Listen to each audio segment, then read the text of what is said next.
Hello everyone, in this video today we will be covering all the latest updates that have taken place for the PG academic starting from January 2017. This video contains a lot of important pointers, so make sure that you note them down or save this video somewhere so that you can watch it especially right before your test.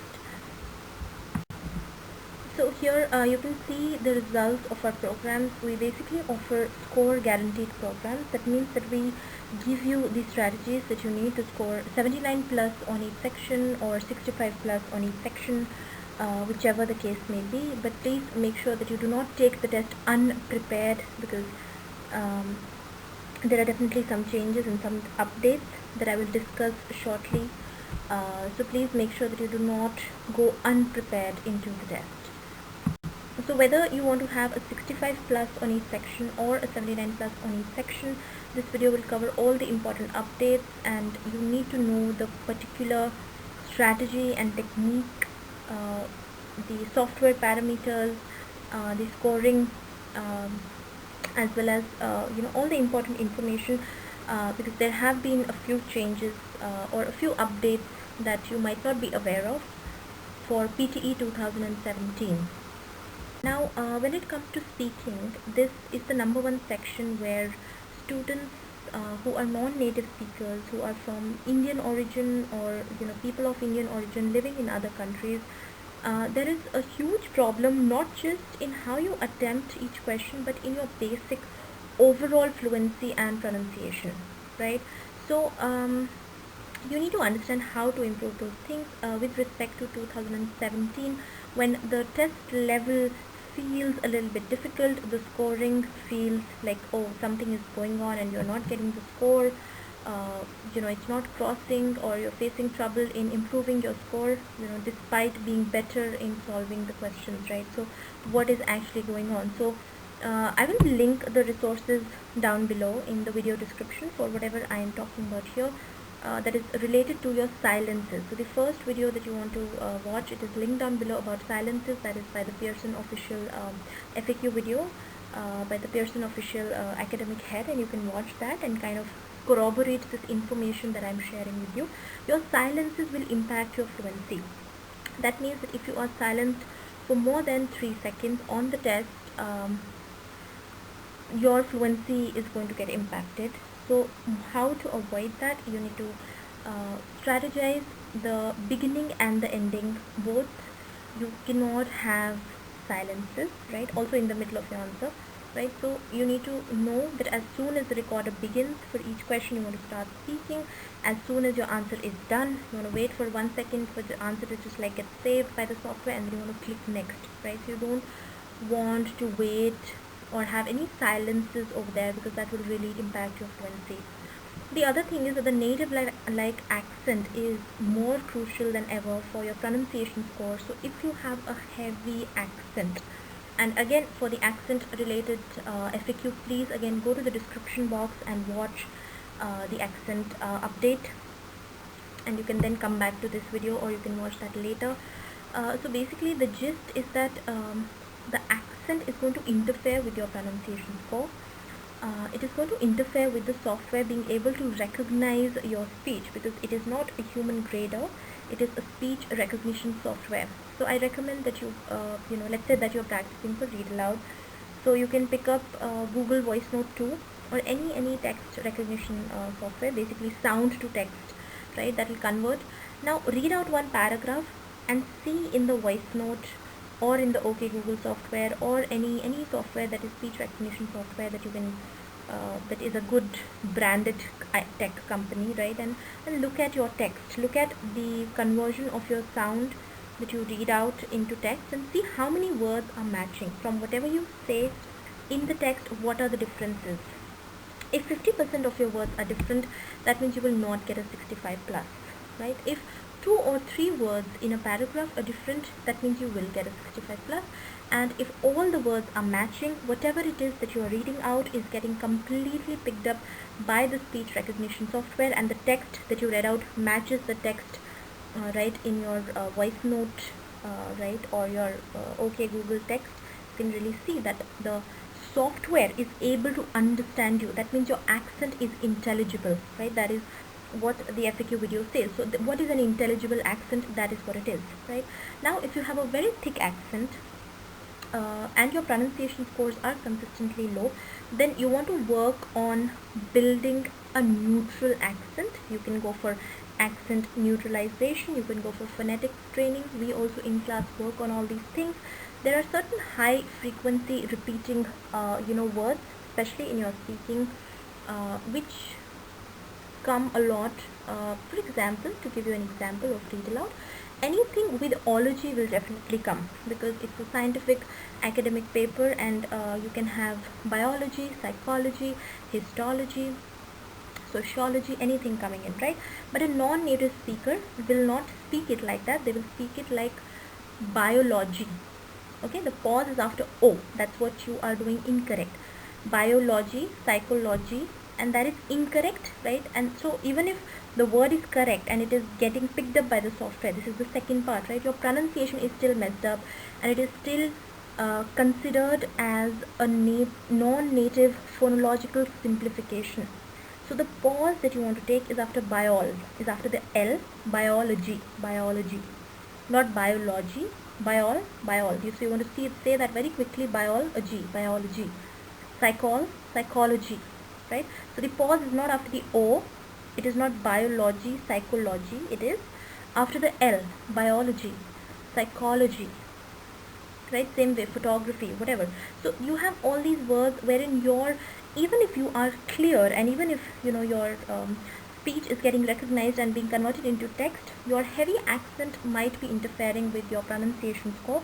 So you want to work on these accent neutralization techniques. This can boost your score straight away by 20 points. Neutralizing your accent can boost your score by 20 points. So please invest in a good trainer, in a good accent neutralization course, or you can also come to us with that. I mean, definitely we have a lot of experience working with this, and I'm not saying this just for our course. I mean, you can go anywhere, whichever way that you are comfortable with, but make sure that you treat your accent, or you understand that your accent is a problem, right? Okay, so if you have never taken the test and you don't know how much of your accent is a problem, then we have a free diagnostic test for everyone starting from January 2017. We have one full-length free diagnostic scored test, so you can definitely contact us. Our email ID is again in the description box, and we will score it for you within 2 days, so that with comments about your accent, so that you can understand that you need to work on that. Not everyone will need to work on that accent, only if it is thick enough and it is problematic enough, and that only a trainer or your score is going to indicate, right? I mean, you can't really evaluate it on your own, right? Unless you already know that people have difficulty understanding you when you speak in English because you have a very, very heavy accent, regional accent. It can be South Indian accent or North Indian accent or whatever it is, whichever area that you're from, and it sounds like a non-native accent. And if you already are aware of that, then please do everything else later, work on that first, okay? Because that is really, really impacting the scores like anything. The other criteria, now all this is again a part of both your fluency and pronunciation. Now this is your consistency of speech. Again, I'm going to link the FAQ video by Pearson Official below, just so that you can corroborate all the things that I'm trying to tell you, because a lot of people are confused why their speaking score is not crossing 79, right? Okay, or 64, so they need a 65 plus, whatever. So this could be an issue, and I'm like I already have said in an earlier video, that you might have an individual issue, you might not have all these issues, you might have one or two of these issues. So identify them. That is the first thing that you do with speaking and writing both. You want to first identify your problems, okay? You don't want to blindly kind of listen to anyone's strategies and start applying them, right? This is a very individual and personalized training that you would need. Consistency of speech. So the software needs a standardized set of your speech, right? Standardized set of speech. That means that the way that you speak on read aloud, on repeat sentence, on describe image, on retell lecture, it should be the same. Your accent should not change, your rate of speech, the speed at which you speak should not change, your volume should not fluctuate, all your clarity. So everything should be consistent so that your entire sample of speech can be graded by the software, because if it varies then it will contradict and you will lose marks. If in one place you sound different and if in other place you're going very fast, okay, like read aloud you might be going very slow and nice, and then in describe image you're speaking for 40 seconds too fast trying to cover everything. I mean, your consistency is gone. The software does not know what is your natural way of speaking. That is what it wants. Okay, it wants a standard, a uniform set of speech which is closest to your natural way of speaking, and it wants to assign a rating based on that. But if it does not get that, right, then it will assign you a lower score, because sometimes you sound very fast, sometimes you're very slow, right, sometimes your accent changes in repeat sentence, maybe you try to imitate the foreign accent and you're losing it there. So there can be n number of things, right? So you want to maintain this throughout the section. Now when another thing about fluency, this is the second thing that will impact your fluency, which is the smoothness of your phrases. This would be applicable to again all the 4 question types, which is your read aloud, when you have long phrases, especially you have list type of questions, or long, one single long sentence. So there are some parts that should be spoken quickly together, that is a phrase. Same for your repeat sentence, there are certain phrases. So if those phrases are broken up, you are not being smooth on those phrases that must go together, then you are going to lose marks. The other thing is that on PTE since 2017, because of the upgradation in the difficulty level slightly, the foreign accents that they are using in the repeat sentence as well as retell lecture, they are going to be fast and they will be a little bit difficult to understand if you are not already used to listening to all sorts of foreign accents. So the 3 most prominent accents that you want to prepare for are American accent, British accent and Australian accent.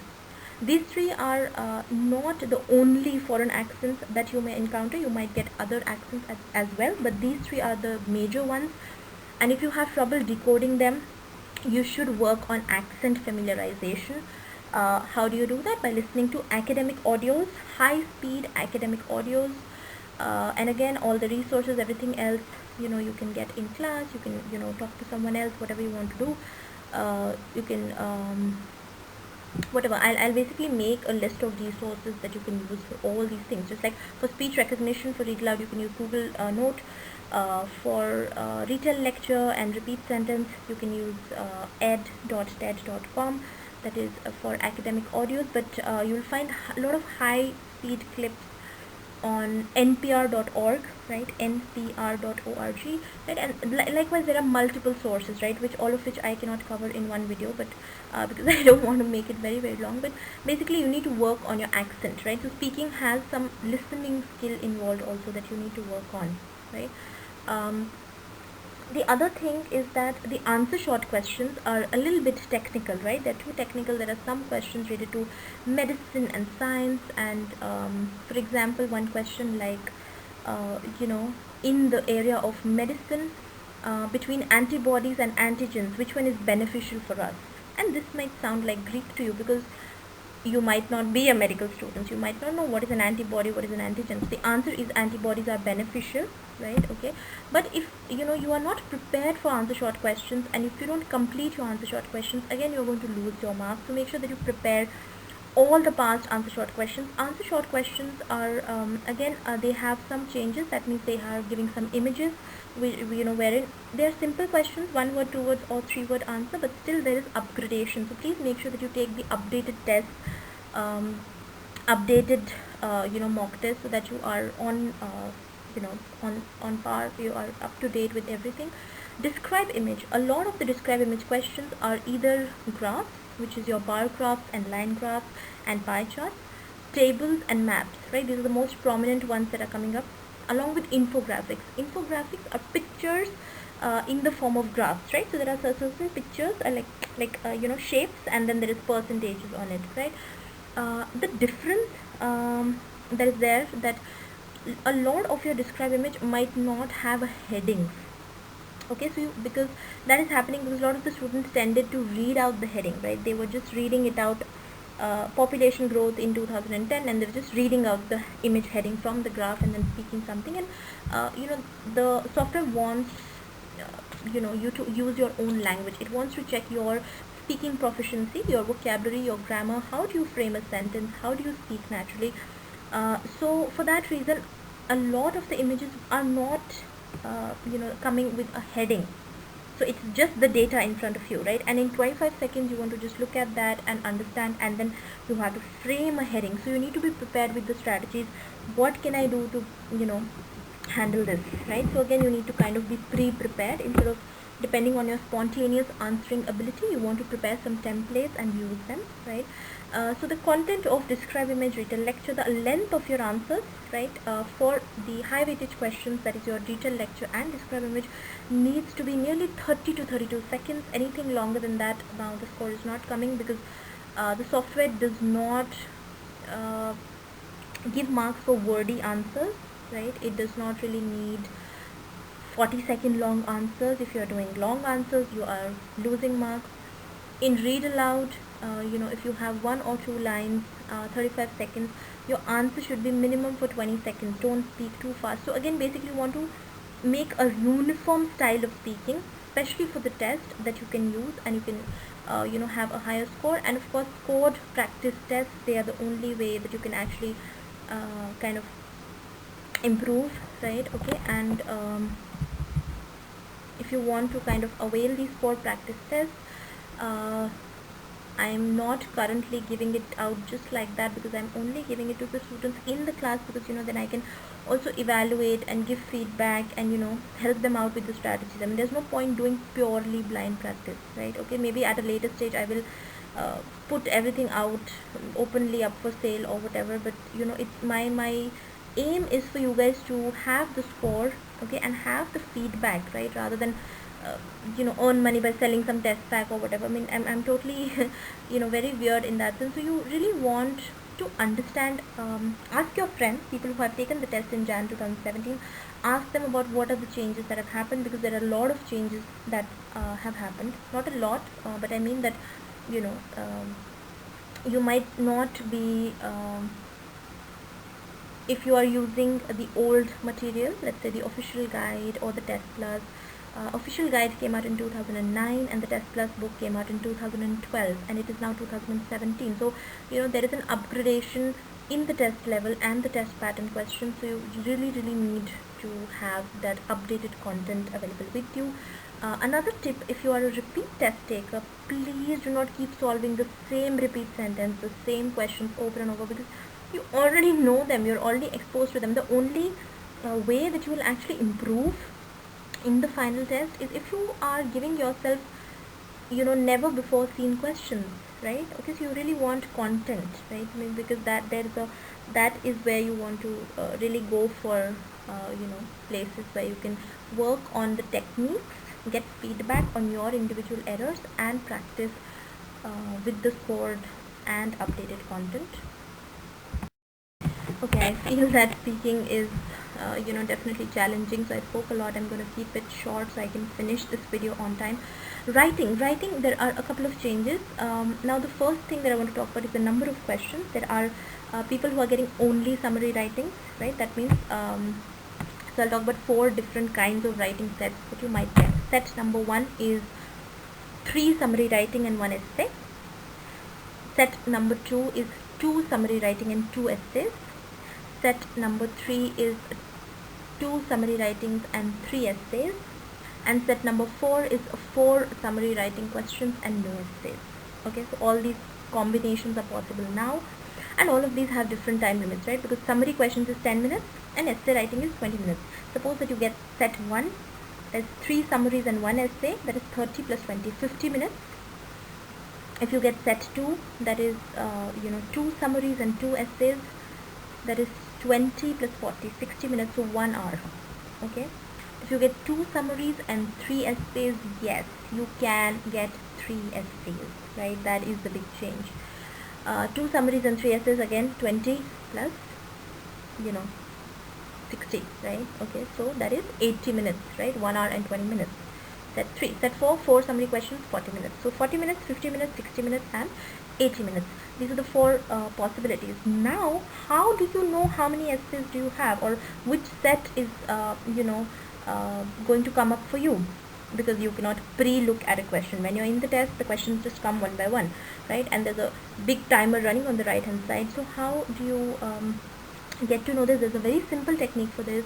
Look at the timer, right, when you finish the speaking section, because your writing and speaking is part of one single thing, part 1 of your test. Okay, so when you're doing part 1 and you are done with your speaking and you start with your writing, look at the timer.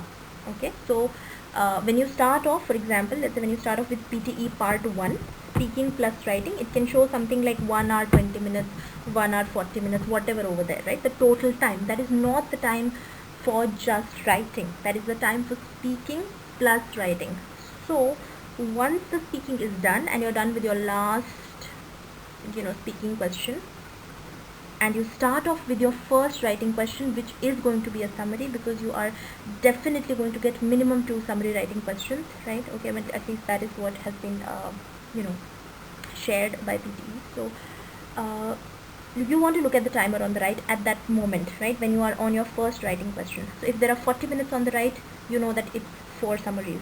If there's 50 minutes on the timer, you know that not the timer that is paused, right? There'll be stuff on the left where there's a different timer, but the total timer on the right, extreme right of your screen, top right corner, right? You want to look at that, how much time is left, right? Not how much time has passed, how much time is remaining, right? That is what you want to look at. So if there's 50 minutes, then you know it is your 3 summaries and 1 essay, right? If it is 60 minutes, you know that it is 2 summaries and 2 essays, and if it is 80 minutes, then you know that it is 2 summaries and 3 essays. I mean, 3 essays, that's extremely tiring, right? So you want to really be prepared for how many questions you're getting, so that you finish your questions on time and you don't really mess up your writing section. The other thing is, there are a couple of new topics that have come in related to agriculture, right? Debt on farmers. So is the farmer debt there due to your rising cost of pesticides, right? Then a lot of questions related to violence, media, the frequently repeating topics, technology, environment, climate change, they remain the same. Individuals, personality. So environment related means not just the physical environment, ecology, but also your personal environment, right? Social environment, right? Environment in many different forms, right? So environment is a recurring theme, it's a frequently repeating topic. Education, corporate sector, so all these topics, whatever the list of previous topics, you really want to be prepared with them. You want to be prepared with the ones that you are uncomfortable with. You want to get it graded. If you cannot get it graded by a person, use a software known as Grammarly. You will be able to download it. You will be able to download the free version. Once you are done with writing a test, an essay writing, you can upload that into the Grammarly and it will show you your basic errors. The free version, right? The paid version will show you even more errors, but definitely for PT you want to use a trainer who can give you, because there is the structure of the essay, what to write in the introduction, in the body, in the conclusion, how long should your answer be. It should not be 300 words, please. So you want to really reduce those errors. I've also shared the time limits in another video, so you can watch that and check out. Do you want to finish your essay in 15 minutes so that you can use time to proofread and remove your errors? Grammar is important, written discourse is important. All these enabling skills contribute to your score, so please understand what it is that you have to do in an essay, and please don't go unprepared, right? That's the main thing. Now, reading is one of the googlies of 2017. A lot of people are not able to get the score without studying. That's obvious that without studying the score is not coming. And why is it not coming? Now, GMAC, right, the body, that is Graduate Management Aptitude Council, is the body that makes the GMAT test, right? That MBA exam for studying MBA abroad. Now that is the body that is making the PTE test. Okay, and again in the description box I will link you to the article that shows that, right? So I'm not just making it out of thin air, it is actually a fact, right? GMAC is creating the test paper for PTE. and the level has just started showing up, right? Initially it was not really showing up. Initially, it was easy to get a high score. Now it is becoming more difficult than ever. The reorder paragraphs are so difficult because of all the techniques that are only someone who's preparing for a B school entrance would know those things, right? Same way with your fill in the blanks, your multiple choice questions, right? There's a lot of emphasis on summary related questions. So indirect questions related not just to factual information in the passage, but also related to the idea, the tone, and all those things. And there are a lot of strategies on the reading section. Reading section is one section which is completely based on GMAT level strategies, right? So you cannot guess and do intuitive work, right? You need to learn and you need to really know how you can solve those things. It's a whole, the syllabus is so vast that you want to cover everything and you want to prepare very, very well. Because if GMAC, right, the body that makes the GMAT test, if they are creating the paper, you can understand the kind of difficulty level, right? The passage is academic, technical, it has some words. How do I solve those questions, and what are the various techniques of elimination for the passages? For fill in the blanks, what are the techniques to come up with the right answer? And there is the technique, yes, okay, it's like completely based on those techniques. The margin of error, this is another thing. So if you get I'll talk about partial credit. So generally PTE states that you get partial credit for your questions, but especially for high weightage questions, right? Suppose you have high weightage questions, means questions which are more difficult are of higher weightage. They contribute more to your score, right? So in this case, your reorder paragraphs, your fill in the blanks, the last ones, right? The drop down menu, right? Okay, let's say there are 5 answers, and out of those 5 you get 1 wrong, right? Okay, that means you should be getting partial credit, okay, but the margin of error is so low now that even if you get, let's say, 3-4 fill in the blanks wrong, or a reorder paragraph you get even 1 question wrong, your score might not cross 79 plus, because uh, the partial credit is somehow not translating, and the margin of error has become so low that you want to, out of the 21 questions that you get, 18 to 21 questions that you get, and you have around 40 to 41 minutes to solve them. Another thing that I've already shared in my timer video, you can again watch it separately, that you want to solve each question in 2 minutes or less, right? You don't want to really spend a lot of time. You want to work on your reading speed, right? And again, the passage topics are repeated, so you again want to make sure that you go through the upgraded content. The passages, you don't want to solve anything that is passages about, Indian news related passages, or if you're practicing from some unknown and weird sources and some easy stuff, if you're doing easy reorder paragraphs and easy questions, that's not really going to help you get a 79 plus. You really need to do those level of passages that are now coming. You need to do, basically you need to practice the right way. You need to learn the strategies, and you need to practice the current level of the test, okay? And the margin of error is, for 79 plus, it is 2 total errors, right? That means one reorder paragraph is wrong, or any one fill in the blank out of all the multiple things, right, is wrong, or any one multiple choice question answer is wrong. So margin of error is very, very low, right? Even if you get more than 2 individual items wrong, okay, not like in one question where there were 5 fill in the blanks, out of that 1 blank was wrong, okay, and somewhere, let's say, 1 reorder paragraph is wrong, and there was one more, let's say 1 MCQ answer was wrong, you will not get a 79 plus, right? So if 3 or 4 questions somewhere are incorrect, you are not going to get 79 plus. So you really need to prepare for the reading section. Please do not take it lightly. That's very important. And yeah, so just study and prepare, okay. The listening section, again, difficulty level wise has gone up. The same thing that I said in speaking, that the foreign accent are very crucial to getting a good score. You need to be able to understand fast paced, difficult accented audios. For example, okay, let's say I take up the example of an Australian accent. In India, we say something like space, race, advertising, okay, so these words with an A sound, right? In Australia, it will be the space will sound like spice, for us it sounds like spice. It's actually not spice, it's Thai. So that accent, if you are not familiar with it, it'll be a problem. Okay, like you already have heard this, right? Australians say hey mate, right? I mean that's mate, right? So hey mate, right? I mean that's how they sound. So you need to know, either you should be interacting with an Australian person regularly, or you should be listening to those audios which have that accent. Same way with British accent, you could face a problem. So you want to identify on listening which is the accent which you completely don't understand, right? Or you have trouble following, right? And then you want to practice building your skills, right? Getting familiar with accents and all the questions, apart from the ones that where you have to directly type in the answers. All the other questions, especially the high weightage questions, summarize spoken text, highlight correct summary.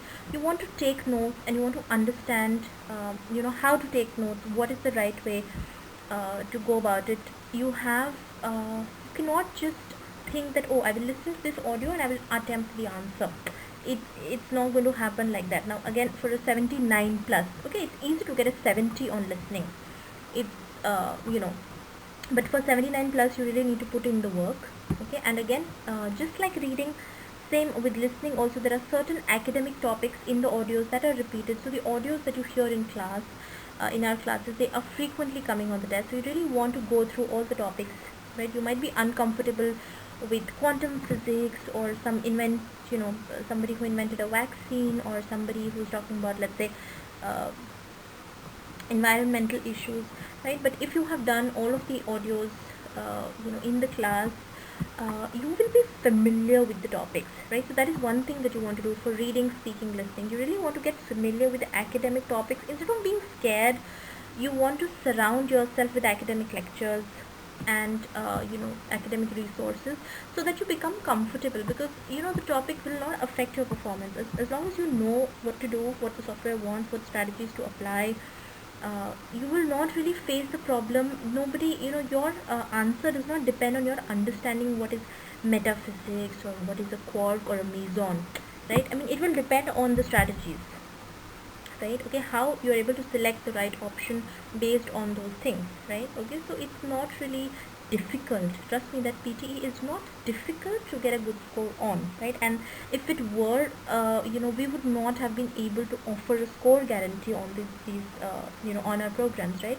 Granted, yeah, the our programs are very rigorous, and the training hours, for the 65 plus score guarantee program, we offer 50 hours of training minimum.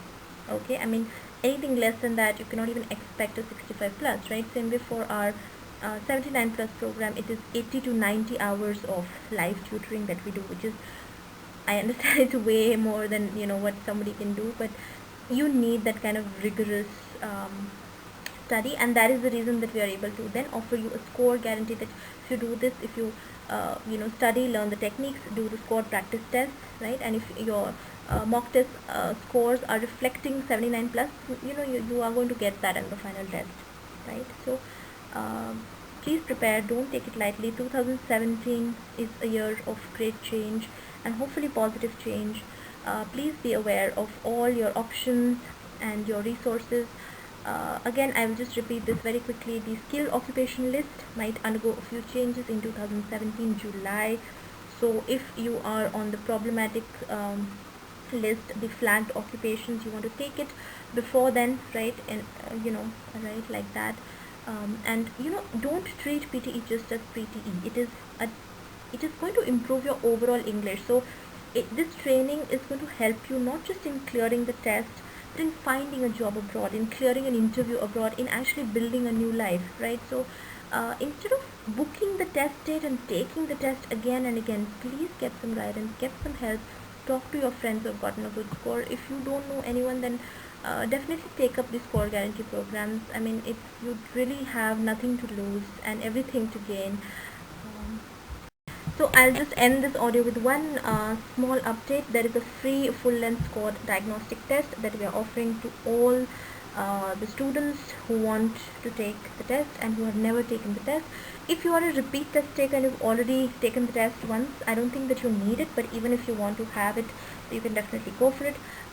You will be getting my comments on your performance and what I think that you need to learn. And we have customized programs, right? The reason that we are so confidently offering a score guarantee is because we tailor the program as per your needs, right? Somebody might be needing some input only in reading or speaking or listening or writing, okay, like that. Okay, so make sure that you are um, if you are trying to get in touch with us, please don't comment here, because I generally don't look at the comments on the same day. So it might take a day or two to respond. So you can definitely drop in a mail to us directly. The email ID is veracitymentors.org@gmail.com, and you can, if you are a repeat test taker, you can send your old reports as well to get my comments on it. And if there's any queries that you have about the test, if you think that you don't want to take the PTE anymore, you've taken it so many times and you want to go for the IELTS, again we have an IELTS 8 bands score guarantee program, especially if you're someone who finds reading very challenging, right? Okay, then you can definitely, and if you need 65 plus, you might be suitable for IELTS, because for PR you want to take IELTS general, which is going to be much easier as compared to IELTS academic, which is much easier compared to PT academic in terms of level of the reading as well as listening sections, right?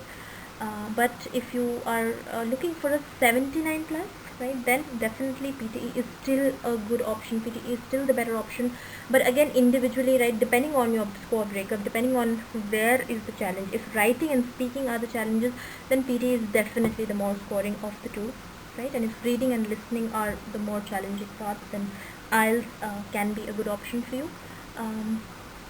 So that's it for now. Thank you for watching this video.